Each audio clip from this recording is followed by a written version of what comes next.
وأشهد أن محمدا عبده ورسوله لا نبي بعده اللهم صل وسلم وبارك وكرم على سيدنا محمد مفتاح باب رحمة الله عدد ما في علم الله صلاة وسلاما دائمين بدوام ملك الله وعلى آله وصحبه ومن والاه سبحانك اللهم لا علم لنا إلا ما علمتنا إنك أنت العليم الحكيم وتب علينا إنك أنت التواب الرحيم اللهم أرنا الحق حقا وارزقنا اتباعه وأرنا الباطل باطلا وارزقنا اجتنابه ولا تجعله علينا مشتبها فنتبع الهوى اللهم علمنا ما ينفعنا وانفعنا بما علمتنا وزدنا من لدنك علما أما بعد. Bapak-bapak, ibu-ibu, saudara-saudara, para jemaah hadis taklim, para jemaah sholat isya yang dirahmati Allah Subhanahu wa taala. Alhamdulillah, kembali kita bersyukur kehadirat Allah Subhanahu wa taala yang mana malam hari ini masih memberikan kemudahan kita semua untuk hadir kita di masjid yang mulia ini untuk melaksanakan salah satu perintah Allah Subhanahu wa taala yaitu sholat berjamaah dan hadir di dalam majelis ilmu. Semoga Allah Subhanahu wa taala meridhai seluruh amal ibadah kita ini dan menambahkan memudahkan kita untuk melaksanakan ibadah-ibadah yang lainnya. Amin ya rabbal alamin. Shalawat beriring salam selalu kita aturkan kepada baginda kita Nabi mulia junjungan agung Muhammad sallallahu alaihi wasallam, juga keluarga beliau, para sahabat beliau dan seluruh kaum muslimin yang mengikuti jejak langkah beliau. Hadirin rahimakumullah.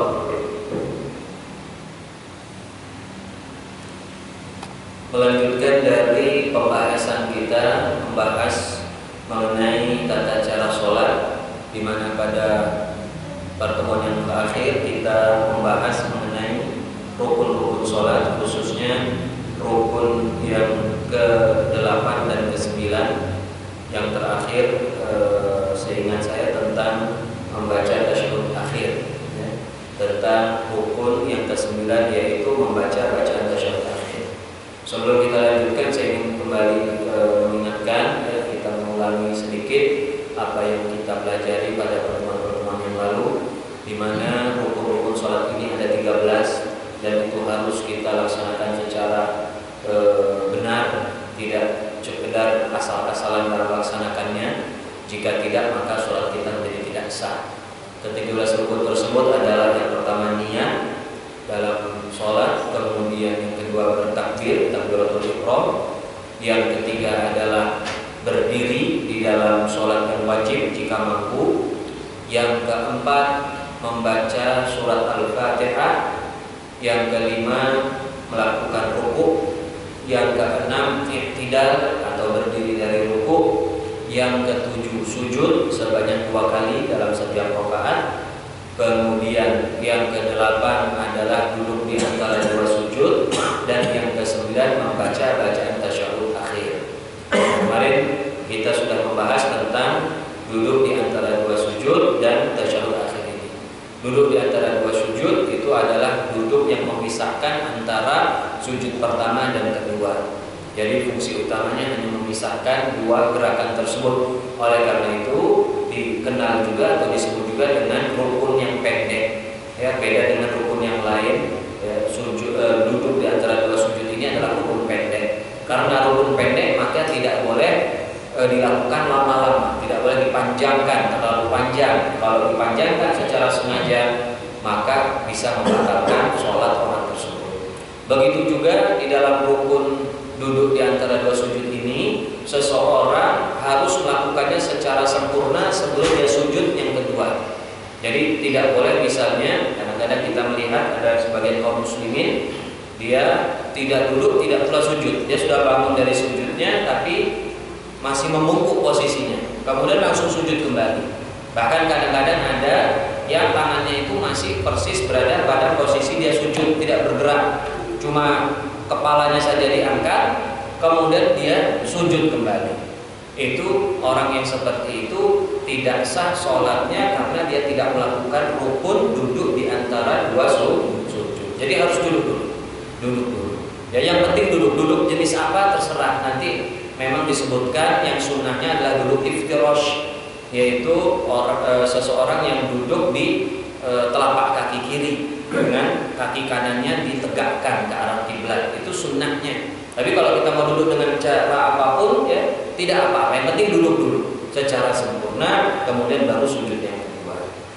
Berikutnya adalah rukun yang ke-9, yaitu membaca tasyahud akhir. Ya, tasyahud ini ada dua, tasyahud awal dan akhir. Yang akhir itu rukun. Kalau yang awal itu sunnah. Kalau yang rukun tidak dibaca, sholatnya batal. Kalau yang tasyahud awal tidak dibaca atau tidak dilakukan sama sekali, sholatnya tetap sah, tetapi dia harus sujud sahwi. Ya, harus tetap sujud sahwi. Jadi yang harus diperhatikan sebagai rukun ini adalah yang bacaan tasyahud akhir. Bacaan tasyahud itu adalah bacaan yang biasa kita baca umumnya di Indonesia ini dengan membaca at-tahiyyatul mubarakatus shalawatut thayyibatulillah. Ya, sampai selesai bacaan, yaitu asyhadu an la ilaha illallah wa asyhadu anna muhammadar rasulullah. Ya, ada juga bacaan tasyahud ini untuk bagian yang pertama tadi at-tahiyyatul mubarakatus shalawatut thayyibatulillah, itu ada 3 riwayat dari Nabi Muhammad SAW. Ya, yang kita baca ini adalah riwayat Ibnu Mas'ud. Ada juga dari riwayat yang lain. Nah, maksud saya yang kita baca ini adalah riwayat Ibnu Abbas. Ada riwayat Ibnu Mas'ud dan juga ada riwayat dari Sayyidina Umar, agak berbeda. Ya, lafadznya saya tidak terlalu ingat sekarang, tapi dipakai juga sebagian kalangan di Indonesia. Ya, kalau tidak salah at-tahiyyatu lillah, ya, wassalawatut thayyibatu, kemudian apa kita tambah sedikit ya, tapi saya tidak terlalu ingat ini riwayat dari Sayyidina Ibnu Mas'ud. Tapi semuanya benar. Intinya semuanya benar. Jangan sampai hanya perbedaan kecil seperti ini kemudian malah membuat perbedaan menjadi lebih besar dan menjadi permusuhan. Tentu saja itu sangat tidak benar di dalam Islam. Jadi intinya adalah kita membaca tahiyat, bacaan tersebut at-tahiyyatul mubarakatus shalawatut thayyibatulillah, assalamu alayka ayyuhan nabiyyu wa rahmatullahi wa barakatuh, assalamu alayna wa ala ibadillahis shalihin, asyhadu an la ilaha illallah wa asyhadu anna muhammadar rasulullah. Bacaan ini semuanya sepakat, dari kata assalamu alayka ayyuhan nabiyyu sampai terakhir tadi semuanya sepakat, tidak ada perbedaan di antara ulama. Ya, yang cuma bagian depannya saja yang sedikit berbeda. Nah, di dalam membaca ini harus diperhatikan benar-benar, tidak boleh dibaca hurufnya dengan salah-salah. Ya, juga kemarin disebutkan tasydid yang huruf-huruf yang didobel juga harus dibaca secara double. Misalnya at-tahiyyatu, jangan at-tahiyyatu. Ya, jadi harus didobel. At-tahiyyah, ya-nya didobel juga. At-tahiyyatul mubarakatus. Nah, ini ada dobelnya juga, ya. Harus mubarakatus shalawatut thayyibatulillah. Itu dobel-dobel itu harus diperhatikan dengan benar. Kemudian rahimahullah, kita akan lanjutkan rukun berikutnya. Rukun yang ke-10 adalah membaca tasyahud tadi dalam keadaan duduk. Jadi harus duduk. Tidak boleh sambil berdiri, sambil berbaring, atau misalnya masih belum sempurna duduknya dari sujud, dia masih proses mau duduk, dia sudah baca, tidak benar. Ya, jadi harus posisi duduk. Ya, kecuali tentu saja orang yang sholatnya sambil berbaring karena ketidakmampuan sambil berdiri, maka tentu saja dia membacanya juga sambil berbaring. Ya. Tapi bagi yang bisa duduk, bisa berdiri, maka dia membaca tasyahud itu, tahiyat akhir itu harus dalam keadaan duduk. Kemudian rukun yang ke-11, ya. Ini rukun yang 10 ini cuma sekilas saja, tidak terlalu banyak pembahasannya. Rukun yang ke-11 yaitu membaca sholawat kepada Nabi. Membaca sholawat kepada Nabi. Membaca sholawat kepada Nabi ini sebenarnya di antara kalangan ulama ada perbedaan pendapat. Ya, ada yang menjadikannya rukun, ada yang menjadikannya hanya sekedar sunnah. Sunnah dalam arti kalau tidak dilakukan tidak apa-apa. Ya, ada yang menyatakannya sebagai rukun, harus dibaca. Yang menyatakan rukun itu dalam madhab Imam Syafi'i dan dalam madhab Imam Ahmad bin Hanbal. Dua madhab tersebut menyatakan bahwa membaca sholawat kepada Nabi itu adalah rukun. Kalau tidak baca sholawat di tahiyat akhir, maka sholatnya tidak sah.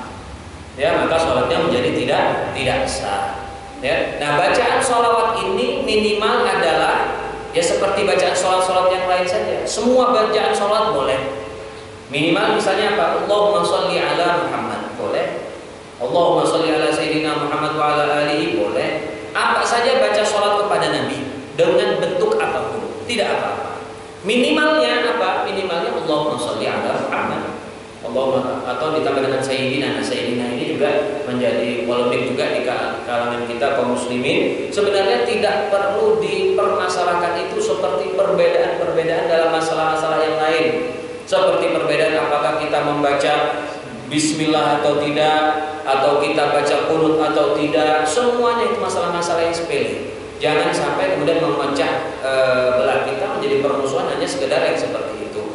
Tetapi memang bacaan sayyidina ini di dalam madhab Imam Syafi'i dan juga dalam beberapa madhab yang lain, khususnya ulama mutaakhirin, ulama-ulama yang datang belakangan, ya, yang belakangan ini bukan di abad ini saja, sudah beberapa ratus tahun yang lalu, sekitar bahkan sudah dibahas ya sejak tahun 800-an 900-an Hijriah, itu sudah ada pembahasannya. Para ulama yang mutaakhirin itu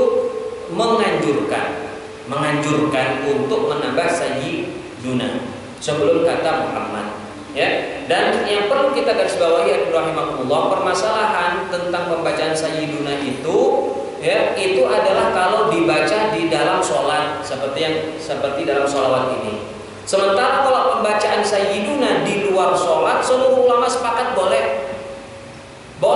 Kenapa? Karena sayyiduna itu maknanya kalau kita Indonesiakan adalah junjungan kami. Nah, sekarang boleh tidak kita dalam bahasa Indonesia sebelum kalimat Nabi Muhammad kita sebutkan junjungan kita Nabi Muhammad? Boleh tidak? Tentu saja boleh. Justru itu bagus. Itu kan pujian. Bahkan jangankan kepada Nabi Muhammad SAW, kepada orang biasa saja kita di kalangan kebiasaan orang Indonesia kita menambahkan kalimat pujian atau untuk penghormatan. Misalnya kita tidak langsung panggil nama orang, khususnya orang tua yang sudah tua lebih berumur dari kita. Pasti kita panggilnya Pak, lalu sebutkan namanya. Ya kan? Selalu begitu. Bahkan kita terhadap orang yang lebih tua tapi dekat dengan kita panggilnya Kak misalnya, atau Bang. Itu kan penghormatan. Jadi apalagi kepada Rasulullah Shallallahu Alaihi Wasallam. Jadi tidak masalah sama sekali. Dan sayyiduna itu di dalam bahasa Arab memang dipakai untuk seperti itu, untuk penghormatan. Dan yang disebut sayyiduna itu bukan Rasulullah saja. Rasulullah pernah menyebut sebagian sahabat dengan sayyiduna. Seperti beliau berkata kepada Sa'ad bin Mu'adz ketika datang, Rasulullah sedang ngumpul begini, tiba-tiba Sa'ad bin Mu'adz ini pemuka Ansor. Ya, lalu kata Rasulullah, "Qumu li sayyidikum," berdiri kalian, hormati sayyid kalian. Untuk Sa'ad bin Mu'adz. Ya, Rasulullah SAW pernah menyebut Bilal bin Rabah. Bilal bin Rabah itu mantan budak yang dimerdekakan. Ya, istilahnya derajatnya tidak secara nasab kalah dengan orang yang lainnya, apalagi dengan Rasulullah Shallallahu Alaihi Wasallam. Tapi Rasulullah menyebut Bilal dengan sayyiduna Bilal. Ya, begitu juga menyebut cucu beliau Hasan dan Husain disebut dengan sayyid. Nah, artinya apa? Ini penggunaan yang umum di dalam bahasa Arab. Ya, yang dipermasalahkan memang boleh tidak kita menambahkan itu di dalam lafaz-lafaz syariat seperti sholawat yang dibaca di dalam sholat. Itu permasalahannya di sini. Tapi kalau di luar itu tidak masalah, tidak ada masalah sama sekali. Ya, nah, jadi di sini adalah rahimakumullah untuk pembaca sholat kepada Nabi SAW minimal kita mengucapkan Allahumma sholli ala Muhammad, itu minimal. Ya, mau ditambah sayyidina atau tidak itu silakan masing-masing, tidak apa-apa. Ya, jadi minimal itu. Nah, kalimat yang sempurna apa? Yang sempurna sebagaimana disebutkan dalam sebuah hadis yang sahih, ya. Rasulullah SAW ditanya oleh salah seorang sahabat, "Ya Rasulullah, ya, kami sudah mengetahui bagaimana mengucapkan salam kepadamu. Sekarang ajarkan kami bagaimana mengucapkan sholawat kepadamu." Jadi ini berkaitan dengan turunnya ayat, "Ya ayyuhalladzina amanu shollu alaihi wasallimu taslima." Ini perintah, harus mengucapkan sholat dan salam kepada Nabi. Sementara salam sudah tahu. Sudah tahunya apa? Di dalam awal tasyahud tadi disebutkan salam kepada Nabi. Assalamu alayka ayyuhan nabiyyu. Assalamu alayka ayyuhan nabiyyu. Semoga keselamatan untukmu wahai Nabi. Nabi Muhammad sallallahu alaihi wasallam. Ini sudah ada salamnya. Sekarang sholawatnya mana? Kan kita diperintahkan untuk sholat juga. Oleh karena itulah para sahabat bertanya, "Ya Rasulullah, kami sudah tahu bagaimana mengucapkan salam kepadamu. Sekarang bagaimana kami bersolawat kepadamu? Lalu Rasulullah SAW mengajarkan cara bersolawat adalah yaitu membaca solawat yang kita kenal di kalangan kita dengan solawat Ibrahimiyah, yaitu solawat yang di dalamnya disebut nama Nabi Ibrahim. Yaitu apa? Dalam riwayat teks hadisnya disebutkan kurang lebih begini yang seperti yang kita baca, Allahumma sholli ala Muhammad wa ala ali Muhammad kama shallaita ala Ibrahim wa ala ali Ibrahim wa barik ala Muhammad wa ala ali Muhammad kama barakta ala Ibrahim wa ala ali Ibrahim fil alamina innaka Hamidum Majid. Ya. Nah, sementara dalam prakteknya kaum muslimin khususnya mazhab Syafi'i dan beberapa mazhab seperti saya katakan tadi, itu ada yang menambah sayyiduna. Jadi sebelum kata Muhammad dan sebelum kata Ibrahim, Allahumma sholli ala sayyidina Muhammad wa ala ali sayyidina Muhammad sampai akhir dari sholawat tersebut. Ini adalah salah satu riwayat tentang pembacaan sholat di dalam sholat, pembacaan sholawat di dalam sholat. Ini salah satu riwayat. Masih banyak riwayat-riwayat yang lain, macam-macam teks atau redaksinya, macam-macam. Oleh karena itulah di dalam mazhab Imam Syafi'i ya diajarkan ada bacaan sholawat ya yang menggabungkan seluruh atau beberapa riwayat-riwayat tersebut. Tidak hanya menggunakan riwayat yang satu tadi yang kita biasa baca tadi, tapi ada ditambah dengan bacaan riwayat-riwayat yang lain. Bedanya cuma sedikit saja sebenarnya. Bedanya cuma sedikit saja. Apa bedanya? Nah, di sini akan saya bacakan ya untuk yang dengan penggabungan beberapa riwayat tadi. Allahumma sholli ala sayyidina Muhammad. Ya, kalau kita kan biasanya langsung wa ala sayyidina Muhammad. Dan di sini kata Muhammad itu ditambah dengan pujian lain untuk beliau. Allahumma sholli ala sayyidina Muhammad abdika. Ini tambahannya. Ada 6 kata nanti yang ditambahkan. Abdika wa rasulika an-nabiyil ummi wa ala alihi wa azwajihi wa dzurriyyatihi. Ini tambahannya. Ya, jadi ada tambahan 3 kata. Pertama itu pujian untuk Nabi, ya, abdika, ya, Allahumma sholli ala sayyidina Muhammad abdika wa rasulika an-nabiyil ummi. Ya, ini pujian untuk Nabi Muhammad semua. Ya, jadi tidak disebutkan nama saja, tapi ada penegasan hambamu ya Allah, wa rasulika rasulmu an-nabiyil ummi, nabi yang ummi tersebut. Kemudian baru yang wa ala alihi, ya, kemudian diperpanjang. Biasanya kita cuma wa ala ali sayyidina Muhammad, ini ditambah 2 kata wa ala alihi, ya. Ali di sini artinya ya kita biasa baca wa ala alihi wa sahbihi dan lain sebagainya ya. Ali itu apa? Wa ala ali. Bukan Ali kayak tulisan Sayyidina Ali ya, tapi ini pakai hamzah, pakai alif. Ya, Pak, bacaannya A-nya panjang, Ali, lamnya pendek. Kalau Ali, nama orang yang Ali seperti Ali bin Abi Thalib, pakai ain, A. Lamnya setelah itu lam baru ya, ada huruf ya. Aliyun begitu. Ya, kalau Ali itu arti secara kebahasaannya artinya keluarga. Secara bahasa artinya keluarga. Tapi penafsiran Ali untuk kata yang ada di dalam sholawat kepada Nabi, para ulama berbeda pendapat. Kurang lebih ada 2 pendapat ya secara umum. Yang pertama, Ali itu artinya seluruh umatnya Rasulullah SAW. Jadi kalau kita misalnya bersolawat Allahumma sholli ala sayyidina Muhammad wa ala ali sayyidina Muhammad, itu berarti kita juga bersolat untuk seluruh kaum muslimin. Jadi kita masuk didoakan di situ. Subhanallah. Kita ini luar biasanya kaum muslimin, setiap saat selalu ada yang berdoa untuk kita. Setiap detik, karena setiap detik kan ada orang yang sholat. Ya, selalu kita didoakan oleh kaum muslimin yang lain. Ya, ada penafsiran yang kedua, Ali itu artinya sesuai dengan makna kebahasaan, yaitu keluarga. Maksud di sini adalah keluarga Nabi Muhammad SAW, khususnya keturunannya. Ya, zuriatnya Ahlul Bait yang dikatakan dengan Ahlul Bait, yaitu istri-istri beliau, ya, anak keturunannya dari Hasan dan Husain, juga ada sebagian paman-paman beliau, ada 4 paman beliau dan keturunannya juga masuk di dalam situ. Itu Ali, ya. Wa Allahumma sholli ala sayyidina Muhammad wa ala alihi. Nah, dalam riwayat yang tambahan tadi saya ulangi lagi yang ada penggabungan dengan berbagai redaksi. Allahumma sholli ala sayyidina Muhammad abdika, ya, hambamu, wa rasulika, utusanmu, an-nabiyil ummi, nabi yang ummi, wa ala alihi. Nah, ini baru alnya disebutkan. Wa ala alihi wa azwajihi, istri-istri beliau. Azwaj, istri-istri Nabi. Wa dzurriyyatihi, dan anak keturunan Nabi. Ya, jadi kalau di sini disebutkan anak keturunan, berarti kata al yang tadi disebutkan itu diartikan umatnya. Dan untuk umatnya, istrinya dan keturunannya Nabi Muhammad Sallallahu Alaihi Wasallam. Ini ada riwayatnya semua ini. Ya, ada hadis-hadisnya dari Rasulullah Sallallahu Alaihi Wasallam. Jadi ini yang kalau di dalam dalam kitab-kitab fikih dan mazhab Syafi'i yang paling sempurna salatnya seperti itu. Allahumma shalli ala sayyidina Muhammad abdika wa rasulika an-nabil ummi wa ala alihi wa azwajihi wa dzurriyyatihi. Ya, kama shallaita, baru di sini kama shallaita ala sayyidina Ibrahim wa ala ali sayyidina Ibrahim. Tidak ada tambahan sama sekali untuk lafaz Ibrahim di sini. Ya, kama shallaita ala sayyidina Ibrahim wa ala ali sayyidina Ibrahim. Kemudian wa barik ala sayyidina Muhammad. Baru ini nanti ada tambahan lagi. Wa barik ala sayyidina Muhammad, seperti tambahan yang tadi. Abdika wa rasulika an-nabiyil ummi wa ala alihi wa azwajihi wa dzurriyyatihi. Ya.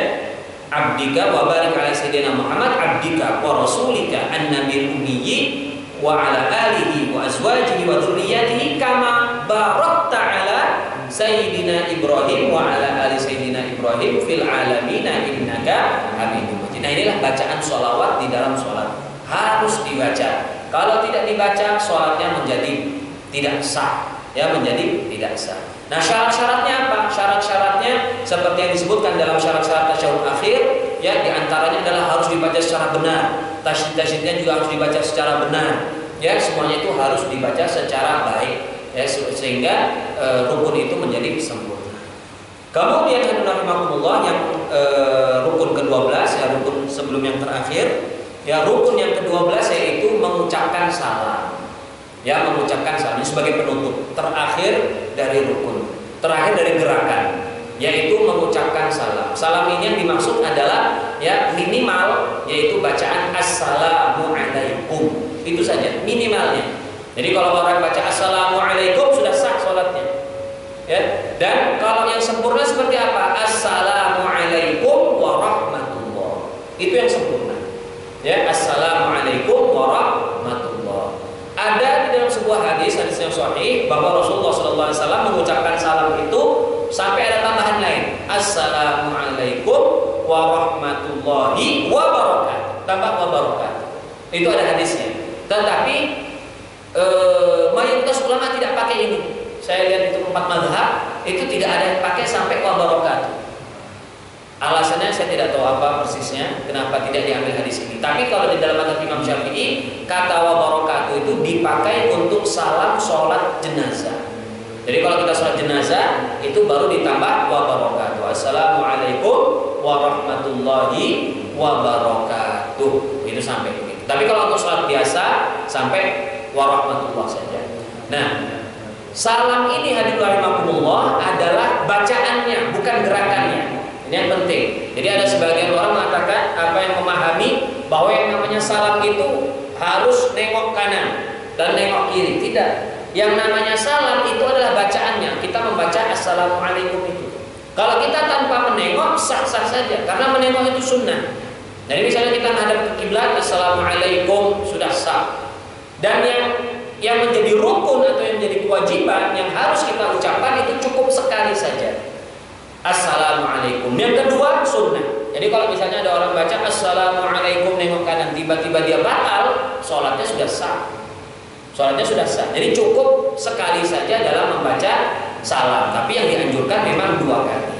Nah, di sini ada beberapa syarat agar salam kita itu menjadi benar. Ini ada beberapa hal yang kadang-kadang terjadi kesalahan dalam sebagian kaum muslimin di Indonesia khususnya, ya. Tapi umumnya syarat-syarat ini dipenuhi secara baik. Intinya adalah kalau bisa saya simpulkan, kalau kita mengucapkan assalamualaikum warahmatullah secara benar bacaannya, maka salamnya sudah benar.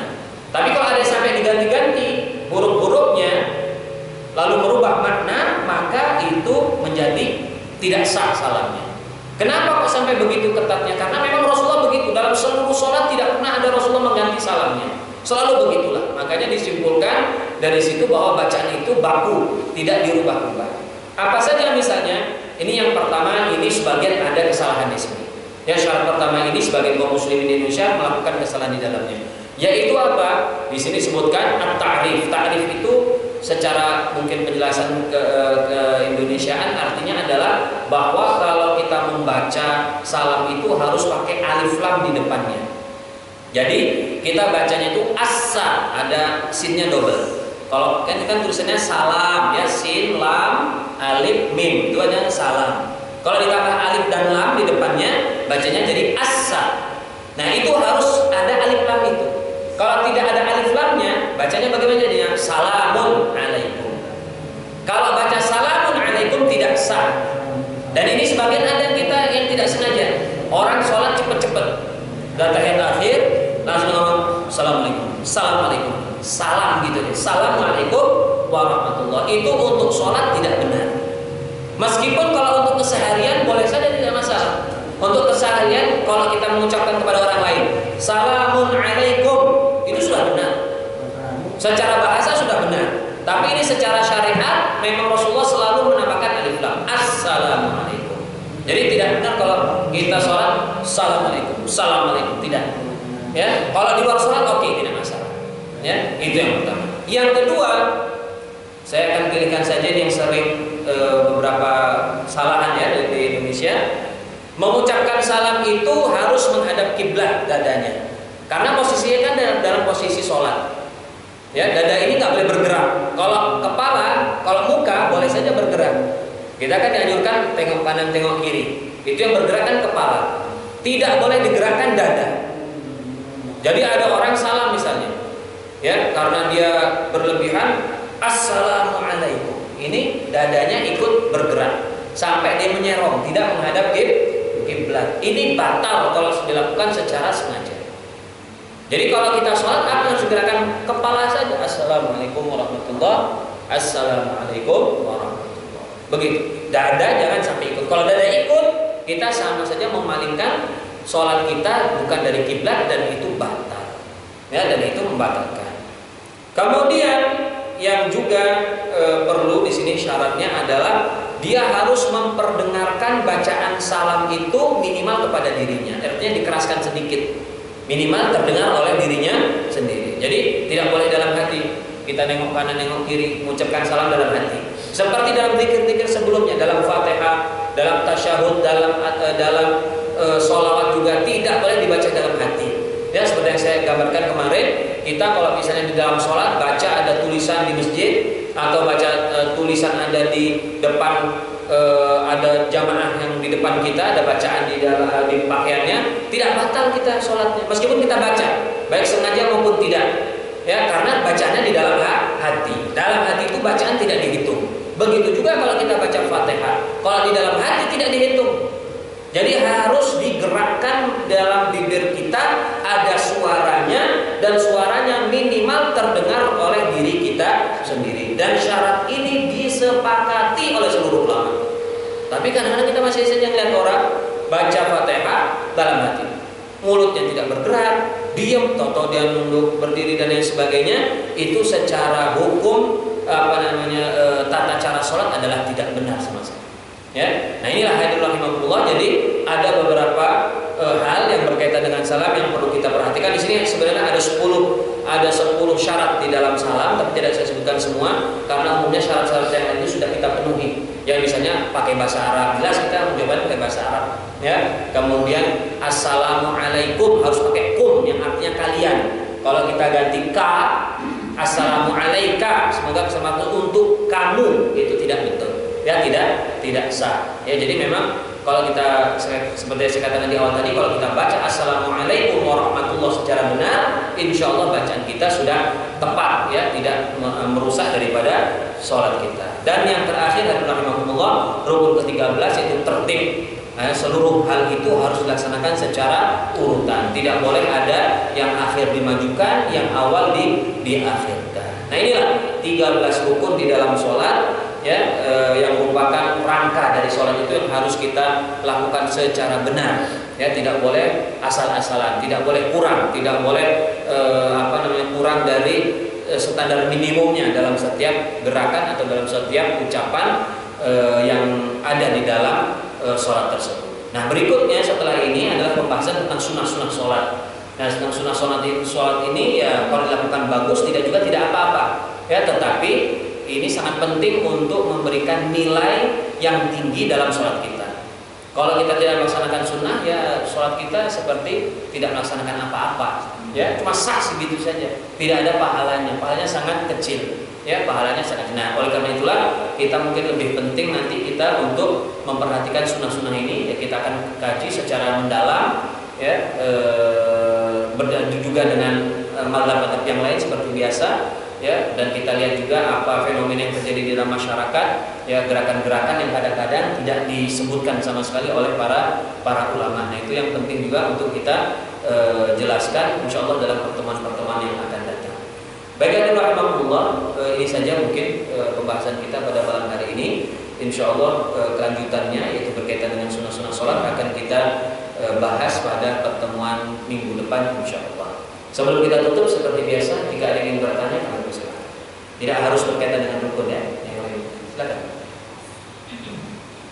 Assalamualaikum warahmatullahi wabarakatuh. Waalaikumsalam warahmatullahi wabarakatuh. Saya ini bukan mempermasalahkan dan bukan artinya yang benar, tapi mau ada yang betul. Ya. Seperti mengatur saf. Ya. Ada yang kakinya melebar begini. Iya. Ada yang biasa. Iya. Sedangkan kita nanti kan bahu saja ketemu kan. Iya. Sudah itu ada nanti yang waktu assalamualaikum diambil assalamualaikum tapi assalamualaikum. Nah, itu saya rasa mohon dihindari. Iya. Lalu yang ketiganya tasawuf awal. Tasawuf awal itu kadang-kadang ada yang terlalu panjang lama sekali. Padahal itu hanya sampai selawat Nabi saja. Kata Allahumma sholli ala sayyidina Muhammad wa ala alihi wa sahbihi. Ada bangun. Ya. Apa benar macam itu? Kan? Ya. Kalau saya salah, kalau itu kan. Ya. Terima kasih Pak. Ya. Baik, untuk posisi berdiri ini ada posisi berdiri orang sholat sendiri, ada posisi berdiri orang yang sholat sambil berjamaah. Ya. Kalau untuk sholat berdiri sendiri itu para ulama mengatakan kurang lebih kalau dalam mazhab Imam Syafi'i ya, yang saya ketahui itu adalah kurang lebih berdirinya kurang lebih 1 jengkal untuk jarak antara kaki kanan dan kaki kiri. Kalau dalam mazhab Imam Abu Hanifah itu adalah tidak lebih dari 4 jari. Dalam mazhab Imam Abu Hanifah jadi lebih rapat. Ya. Kalau untuk perempuan itu memang dirapatkan kakinya, tidak direnggangkan. Tidak dipegang, itu posisinya. Jadi kalau kita sholat sendiri itu tidak saya katakan mungkin bukannya tidak sah ya, tapi tidak tepat lah kalau dia kakinya terlalu renggang mungkin. Dia terlalu renggang agak lebar, padahal dia sholatnya sendiri. Jadi kalau sendiri dia seperti orang berdiri lah, seperti orang berdiri yang normal. Nah, dia kan nggak terlalu lebar, jadi persis berdiri orang normal. Kalau normal kakinya lurus dengan lengan ini ya, dengan badan itu kan tidak akan kurang lebih 1 jengkal itulah kurang lebih berdirinya. Nah, untuk posisi dalam berjamaah ya tadi Bapak sebutkan yang diukur adalah pundaknya. Ya sebenarnya di dalam sebuah hadis ini yang sahih ya dalam riwayat Imam Bukhari ada salah seorang sahabat yang menceritakan tentang safnya para sahabat. Ya dikatakan bahwa mereka itu meluruskan sampai bahunya ini nempel antara satu dengan yang lain dan kakinya qadam kaki dengan kaki menempel. Nah, tetapi maksud dari itu apa maksud dari berdiri yang seperti itu? Kalau kita lihat dari syarah atau penjelasan ulama ya yang mensyarah atau menjelaskan kitab Sahih Bukhari misalnya Ibnu Hajar dan beberapa ulama yang lain, itu maknanya bukan seperti yang ditafsirkan oleh sebagian orang sekarang yang kita bisa lihat, lalu kakinya nempel sangat keras gitu kadang-kadang ya, bahkan kalau perlu sampai melebar-lebar. Itu tidak ada penjelasan seperti itu sebatas yang saya tahu dalam kitab-kitab para ulama. Yang saya tahu yang menafsirkan seperti itu ada sebagian ulama yang ada di zaman sekarang. Ulama modern sekarang ada sebagian ulamanya mengartikan secara zahir, secara lahir yang dipahami di situ. kaki harus nempel kaki, ini harus nempel kaki. Akhirnya terjadi apa? Akhirnya karena menganggap itu adalah sunnah Nabi, mereka akhirnya memaksakan diri sampai ditempel-tempelkan. Padahal kalau kita lihat dalam syarah hadis itu sendiri, itu kata misalnya Ibnu Hajar yang sangat terkenal punya kitabnya Fathul Bari dalam mensyarahkan Sahih Bukhari, mengatakan itu menunjukkan al-mubalaghah fi taswiyatis sufuf. Berlebihannya para sahabat untuk menjaga kelurusan dan kerapian saf. Berlebihannya dalam arti apa? Mereka berusaha supaya saf ini rapi. Akhirnya digambarkan seperti itu. Dan yang menceritakan tentang kaki nempel kaki dengan kuda itu satu orang sahabat saja. Sahabat yang lain tidak ada yang pernah cerita menjelaskan seperti itu. Mereka menyatakan Rasulullah itu merapikan saf. Dalam beberapa hadis, dalam beberapa redaksi kalimatnya, sawu sufufakum fa inna taswiyatus saffi min qamatis shalah. Semuanya macam-macam, ada beberapa riwayat Rasulullah cuma merapikan saja. Dibuat supaya lurus.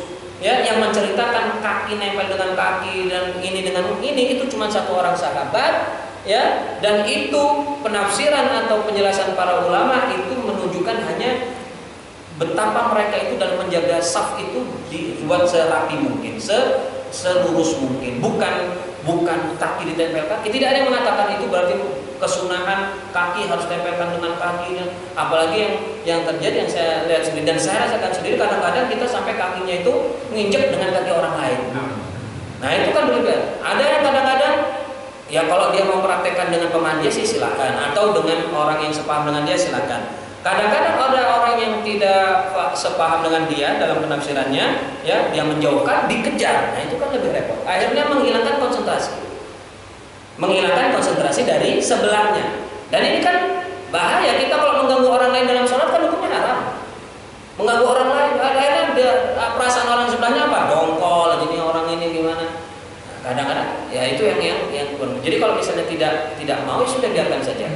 Ya, dan kalau memang ada orang punya pemahaman lain, memang kenyataan umumnya pemahamannya seperti itu, tidak menyatakan harus kaki bertemu dengan kaki seperti itu. Silakan dicek kalau ada yang kurang yakin dalam kitab Fathul Bari itu sendiri dalam menjelaskan hadis tersebut. Ya, tidak disebutkan bahwa yang sunnah itu kaki ketemu kaki. Bahkan kalau dalam lafaz hadis itu kan qadam bil qadam. Qadam itu artinya tumit, bagian belakang kaki. Ya. Jadi kalau yang terjadi adalah belakangnya yang di seperti itu yang terjadi. Akhirnya malah kelihatannya kurang baik malah bentuknya. Ya, saya seperti itu. Nah, wallahu a'lam. Ya, jadi yang seperti itu. Oleh karena itu kalau dalam mazhab Imam Syafi'i dikatakan satu jengkal saja. Dalam mazhab Imam Abu Hanifah bahkan 4 saja. Jadi bahkan dalam posisi berjamaah pun hanya tidak lebih dari 4 jari. Dalam mazhab Imam Abu Hanifah. Ya, kita tahu Imam Abu Hanifah ulama besar, ulama hadis, fikih diakui oleh seluruh manusia. Ya, itu yang pertama. Wallahu a'lam. Berkaitan dengan bacaan tahiyat awal yang terlalu panjang. Ya, memang bacaan tahiyat dalam sebuah hadis disebutkan bahwa Rasulullah SAW itu meringkas tahiyat awal. Jadi ada isyarat bahwa beliau itu menyegerakan untuk berdiri dari tahiyat awal. Oleh karena itu memang tidak tepat kalau orang memanjangkan bacaan tahiyat awal, tidak tepat. Ya, jadi cukup sekedarnya saja. Saya agak lupa hadisnya sekarang redaksinya seperti apa, tapi memang dikatakan bahwa untuk tahiyat awal itu dipercepat bacaannya. Ya, bacaannya benar. Oleh karena itu salatnya kan cuma disingkat. Ya, Allahumma sholli ala Allahumma sholli ala Muhammad wa ala sayyidina Muhammad. Kadang-kadang cuma saya. Bahkan sebagian ulama ada yang mengatakan tidak perlu baca ali sayyidina Muhammad, cukup Allahumma sholli ala Muhammad sampai situ saja, langsung berdiri. Ya, langsung berdiri. Karena memang ada isyaratnya dari Nabi untuk segera berdiri. Jadi tidak dianjurkan ya berlama-lama untuk tasyahud awal. Tapi memang tidak ada penjelasan. Saya belum ketemu penjelasan bahwa kalau yang memperlama itu kemudian sholatnya batal, itu tidak tahu. Yang saya tahu tidak disebutkan. Ya, wallahu a'lam. Kemudian yang ketiga tadi apa? Membaca salam. Membaca salam dengan Assalamualaikum, itu yang saya katakan tadi juga, itu tidak tepat. Ya, kalau Assalamualaikum itu berarti tanpa alif dan lam. Yang benar adalah dengan alif dan lam. Sinnya jadi double. Ya, alif lam syamsiyah. Assa. Ya, assa ada tasydidnya. Assalamualaikum warahmatullah, assalamualaikum warahmatullah, bukan assalamualaikum warahmatullah, assalamualaikum warahmatullah. Meskipun kalau untuk konteks di luar sholat itu benar, tidak salah. Orang mengatakan assalamualaikum itu benar. Salam alaika misalnya, salam alaikum itu sudah benar, atau salam gitu itu sudah benar. Ya, tetapi kalau ini kan konteksnya sholat ya, sholat itu berbeda dari di luar sholat. Rasulullah sendiri menegaskan, shollu kama ra'aitumuni usolli. Sholatnya seperti engkau benar-benar melihat sholat itu seperti apa, ikuti secara 100%. Ya, dan Rasulullah SAW tidak pernah diceritakan bahwa beliau itu mengurangi bacaan salam itu menjadi salamun alaikum. Tidak, seluruhnya assalamu alaikum. Oleh karena itulah disimpulkan oleh para ulama bahwa bacaan seperti itu harus. Ya, disimpulkan bahwa bacaan seperti itu harus dilakukan. Wallahu a'lam. Ada lagi? Silakan. Assalamualaikum warahmatullahi wabarakatuh. Waalaikumsalam warahmatullahi wabarakatuh. Pas posisi kita berdiri itu, posisi kaki itu jari-jarinya apakah harus lurus atau kayak gini, Bapak? Iya. Karena saya pernah ikut itu pelatihan dari Abu Sangkan bahwa kalau kita posisi kayak gini nggak sah. Ya, kalau dikatakan tidak sah tidak. Ya, tapi memang dianjurkan semuanya lurus begini. Anjuran saja, tapi tidak kewajiban. Kalau ada orang miring begini tidak batal sholatnya. Baik sengaja atau tidak batal sholatnya. Ya, karena memang tidak ada istilahnya prosedur yang bakunya, ada perintah secara khusus kaki ini menghadap ke kiblat ketika berdiri. Ya, ketika berdiri. Jadi memang itu anjuran saja. Seperti juga nanti dalam duduk dalam sujud misalnya, dalam sujud juga dianjurkan untuk menghadap kiblat. Dalam duduk dihadapkan ke arah kiblat. Jadi semuanya ke arah kiblat. Kurang lebih seperti. Jadi itu sunnah saja, bukan kewajiban. Wallahu a'lam. Di dalam sujud juga. Dalam sujud, dalam duduk, dalam ruku, dalam semua posisi seluruh jari kaki dihadapkan ke arah kiblat. Itu sunnah, bukan kewajiban. Wallahu a'lam. Ada lagi? Silakan. Ketika kita lagi sholat di masjid sendiri, Ustaz, datang ada orang mau jadi makmum kita, apakah posisinya itu sejajar sama kita? Karena ada ajaran itu harus sejajar, tapi juga ada yang mundur dari betul. kita, yang sebenarnya Iya, sebenarnya begini. Sebatas yang saya tahu memang tidak ada penjelasan Rasulullah SAW secara mendetail bahwa posisi orang itu ada di mana. Tapi ada sebuah riwayat yang disebutkan ada sahabat yang sholat di samping Nabi. Rasulullah SAW sedang sholat, tiba-tiba ada sahabat yang datang. Sahabat itu datang disebutkan dalam hadis itu di sisi kanan Nabi. Di sisi kanan Nabi. Ya, ada Ibnu Abbas pernah dia sholatnya di sisi kiri. Ya, lalu oleh Rasulullah SAW ditarik, diputar supaya posisinya di sebelah kanan. Nah, sebelah kanan inilah yang kemudian menjadi pembicaraan. Sebelah kanan ini seperti apa? Apa sebelah kanan persis nempel? Apa istilah sejajar mutlak? Ataukah kanan tapi agak mundur sedikit? Nah, inilah di sini yang terjadi penafsiran yang berbeda saja. Kalau di dalam mazhab Imam Syafi'i, yang sebatas yang saya tahu ini dalam mazhab Syafi'i, karena ini agak terperinci sekali, mazhab yang lain saya belum sempat bacanya ya, atau saya lupa. Dalam mazhab Syafi'i itu dijelaskan bahwa posisi imam itu harus selalu di depan dari makmum dalam semua gerakan. Dalam gerakan misalnya ruku, imam dulu baru makmum. Ya, dalam pokoknya dalam semua gerakan, karena posisi imam itu yang diikuti. Oleh karena itu dia yang di depan. Nah, di dalam mazhab Syafi'i lalu disebutkan dalam posisi berdirinya pun itu imam harus di depan daripada makmum atau minimal sejajar. Tidak boleh makmum lebih depan daripada imam. Kalau makmum lebih depan dari imam, mayoritas yang saya tahu mayoritas ulama atau bahkan mungkin semuanya, kalau lebih depan dari imam batal sholatnya.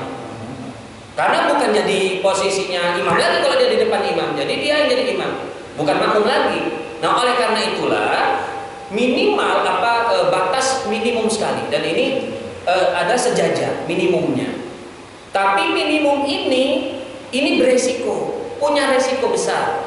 Kalau sampai nanti dalam sebuah gerakan tiba-tiba imamnya itu dia bergerak atau lebih mundur sementara posisi makmumnya tetap ada di depannya, kan batal jadinya.